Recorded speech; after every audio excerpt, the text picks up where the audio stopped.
అందరికీ నమస్కారం.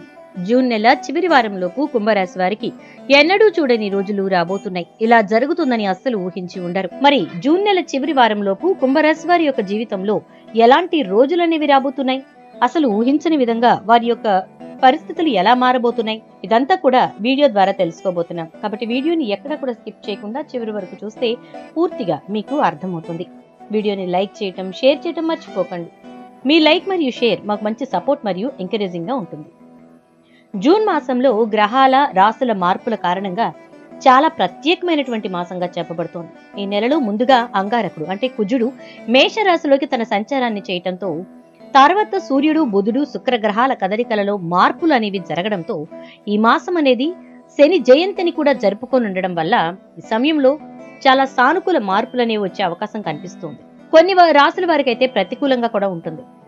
అయితే ఈ యొక్క జూన్ మాసంలో పని ఒత్తిడి సమస్యగా మారే సూచనలున్నాయి. కాబట్టి కొంత జాగ్రత్తగా ఉండడం చాలా అవసరమని చెప్పబడుతోంది. అంతేకాకుండా మీ ఆరోగ్యాన్ని కూడా జాగ్రత్తగా ఉంచుకోవాలి. కుంభరాశి వారికి ఈ జూన్ నెల 1వ తేదీ నుండి కుజుడు మీ రాశికి 2వ ఇల్లైనటువంటి మీనరాశి నుంచి 3వ ఇల్లైన మేషరాశిలోకి ప్రవేశించడం జరిగింది. శుక్రుడు 12వ తేదీ వరకు 4వ ఇల్లైన వృషభ రాశిలో సంచరించి ఆ తర్వాత 5వ ఇల్లైనటువంటి మిథున రాశిలో తన సంచారాన్ని కొనసాగిస్తూ ఉన్నాడు. బుధుడు ఈ నెల 14వ తేదీన మీ రాశికి 4వ ఇల్లైన వృషభ రాశి నుంచి 5వ ఇల్లైన మిథున రాశిలోకి ప్రవేశిస్తాడు. మిథున రాశిలో 29వ తేదీ వరకు కూడా సంచరించి ఆ తర్వాత 6వ ఇల్లైన కర్కాటంలోనికి ప్రవేశించడం జరుగుతుంది. ఈ నెల 15వ తేదీ వరకు సూర్యుడు 4వ ఇల్లైన వృషభ రాశిలో సంచరిస్తాడు. ఆ తర్వాత తన సంచారాన్ని 5వ ఇల్లైన మిథున రాశిలో కొనసాగిస్తాడు. గురువు ఈ నెల అంతా సంచారాన్ని 4వ ఇల్లైన వృషభ రాశిలోకి కొనసాగించటం, శని 1వ ఇల్లైన కుంభరాశిలో, రాహు 2వ ఇల్లైన మీన రాశిలో మరియు కేతువు 8వ ఇల్లైన కన్యా రాశిలో తమ సంచారాన్ని ఈ నెలంతా కొనసాగించడం జరుగుతుంది. ఈ రాశి వారికి జూన్ మాసంలో చూసుకుంటే కనుక మిశ్రమ ఫలితాలు అనేవి కనిపిస్తూ ఉన్నాయి.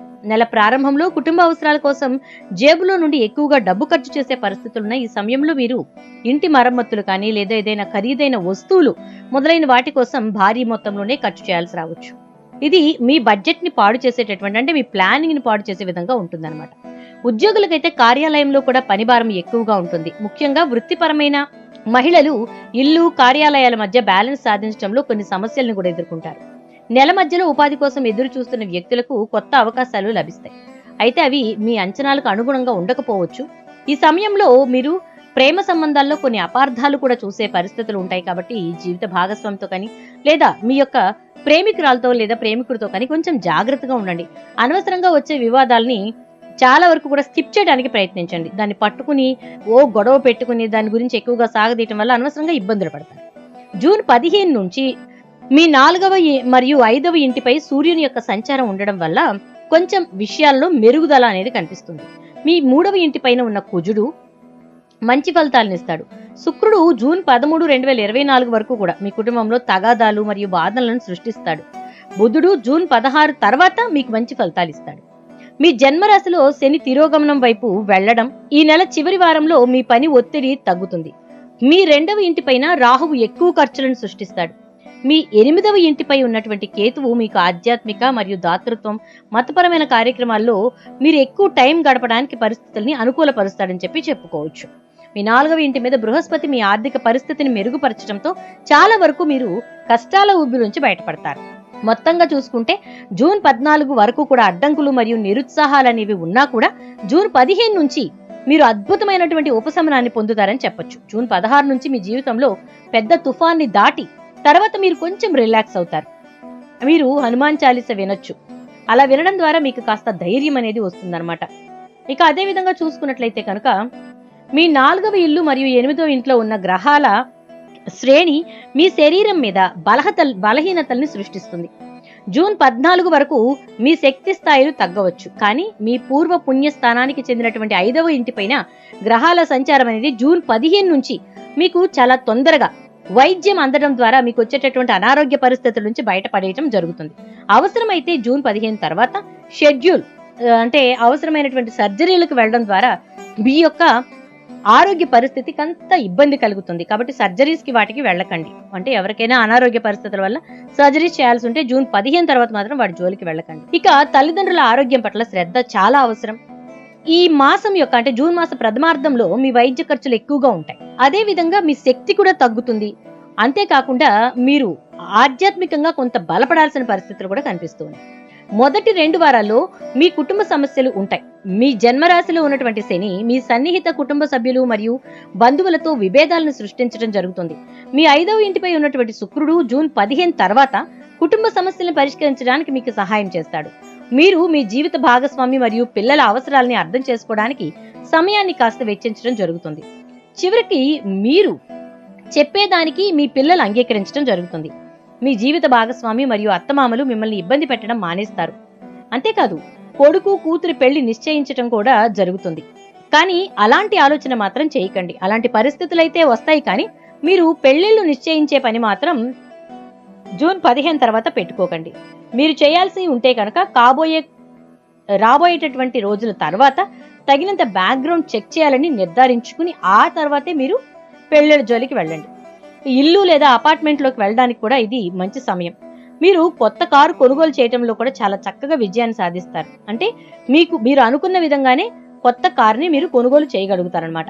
కెరియర్లో చాలా పనిభారం ఉంటుంది. అంతేకాకుండా మీరు కెరియర్ లో కొన్ని సమస్యల్ని కూడా చూసేటటువంటి పరిస్థితులు కనిపిస్తున్నాయి. ఎలాంటి ప్రమాదకరమైన నిర్ణయాలు ఎందుకంటే ఇది మీ ఉద్యోగాన్ని కోల్పోయేటటువంటి పరిస్థితుల్ని తీసుకొచ్చే ప్రమాదాలు ఉన్నాయి కాబట్టి చాలా జాగ్రత్తగా ఉండాలి. వ్యాపారవేత్తలకైతే ప్రథమార్థంలో వారి భాగస్వామ్యాలతో కొన్ని సమస్యలు ఉంటాయి. మీ భాగస్వామ్యంలో ఒకరి కారణంగా లేదా వినియోగదారుల కారణంగా మోసం లేదా నష్టం జరిగే అవకాశాలు ఉన్నాయి కాబట్టి మీరు జాగ్రత్తగా ఉండాలి. పెట్టుబడులకు ఇది మంచి నెల కాదు.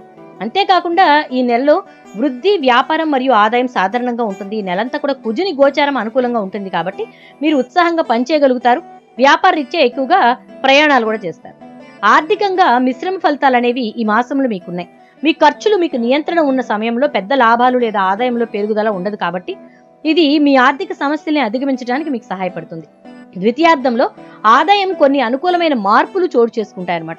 అంటే ఆదాయ వనరులు పెరగడంతో పాటుగా ఆదాయ వనరులు మీరు ఊహించని విధంగా రావడంతో పాటుగా మీకు ఆదాయం కూడా పెరుగుతుంది. ఈ నెల ద్వితీయార్థంలో అనుకూలమైనటువంటి మార్పులు చోటు చేసుకోవడం ద్వారా ఆర్థిక పరమైనటువంటి పరిపుష్టి లభిస్తుంది. స్థిరాస్తుల కారణంగా కానీ గతంలో పెట్టిన పెట్టుబడుల్లో లాభాలు రావడం వల్ల గానీ కొంత డబ్బు అనేది మీకు అందే అవకాశం కనిపిస్తుంది. ఇక ఆరోగ్యపరంగా మీకు సమయం అనేది బాగుంటుంది. ముఖ్యంగా ప్రథమార్థంలో ఆరోగ్యం కొంత సామాన్యంగా ఉంటుంది. పని ఒత్తిడి కారణంగా ఈ నెలలో మీరు వెన్ను నొప్పి, తలనొప్పితో బాధపడే సూచనలు ఉన్నాయి. ఆరోగ్య సమస్యలను అధిగమించడానికి సరైన విశ్రాంతి, ఆహారాన్ని తీసుకోవడం చాలా అవసరం అన్నమాట.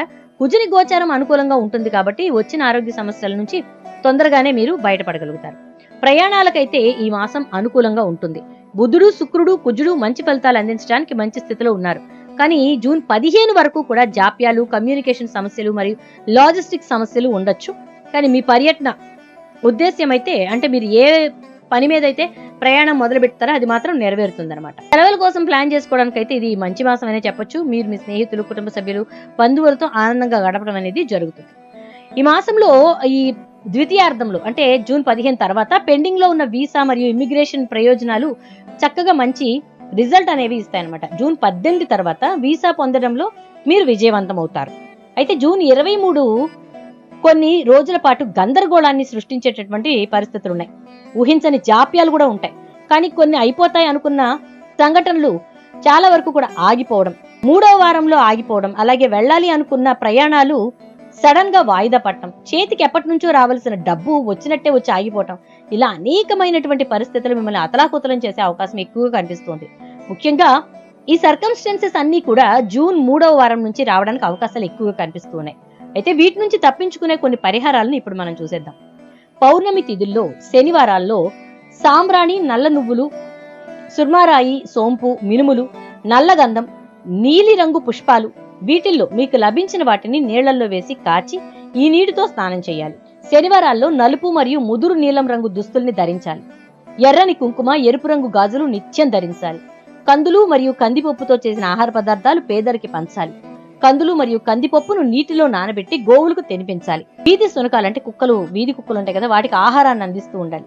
ఎవరి వద్ద నుంచి ఏమీ ఉచితంగా తీసుకోకూడదు. ఎవరైనా మీకు బలవంతంగా ఏమైనా ఇచ్చినా వారికి తిరిగి ఎంతో కొంత ప్రతిఫలం చెల్లించాలి. తండ్రి వరుస అయ్యే వారిని గౌరవించాలి, వారికి సేవలు చేయాలి. అనారోగ్యంతో ఉన్నటువంటి వారికి సహాయం చేయాలి. మద్యం, మాంసాహారం మానేస్తే మంచిది. నల్ల మినుములతో చేసిన ఆహార పదార్థాలు పేదలకు పంచాలి. నల్ల మినుముల్ని నీటిలో నానబెట్టి గోవులకు తినిపించాలి. శనివారం నాడు నియమంగా ఉండాలి. శనివారం రోజున ఉపవాసం కూడా ఆచరించవచ్చు. ఇలా చేయడం ద్వారా మీ మీదకి వచ్చేటటువంటి అనవసరమైన విపత్తుల నుంచి మీరు బయటపడగలుగుతారు. అంతేకాకుండా ఈ జూన్ నెల చివరి వారం లోపు ఎన్నడూ చూడని రోజుల్లో ఎలాంటివి వస్తాయనేది తెలుసుకున్నాం కదా. మంచి జరుగుతుంది, కొన్ని చెడు పరిస్థితులు పరిణామాలు కూడా చోటు చేసుకునే పరిస్థితులు ఉన్నాయి. కాబట్టి ఆ చెడు నుంచి బయటపడడానికి పరిహారాలు చేసుకోండి. వచ్చే మంచిని ఆస్వాదించడానికి సిద్ధంగా ఉండండి. శుభం. వీడియో నచ్చితే తప్పకుండా ఒక లైక్ చేసి వీడియోని షేర్ చేసేయండి. అలాగే మీ యొక్క అభిప్రాయాలను కామెంట్ రూపంలో తెలియజేయడం మర్చిపోకండి. మా ఛానల్ని కనుక మీరు ఇప్పుడే చూస్తున్నట్లయితే సబ్స్క్రైబ్ చేసుకోవడం, పక్కనే ఉన్న బెల్ ఐకాన్లో ఆల్ ట్యాప్ చేయడం మర్చిపోకండి.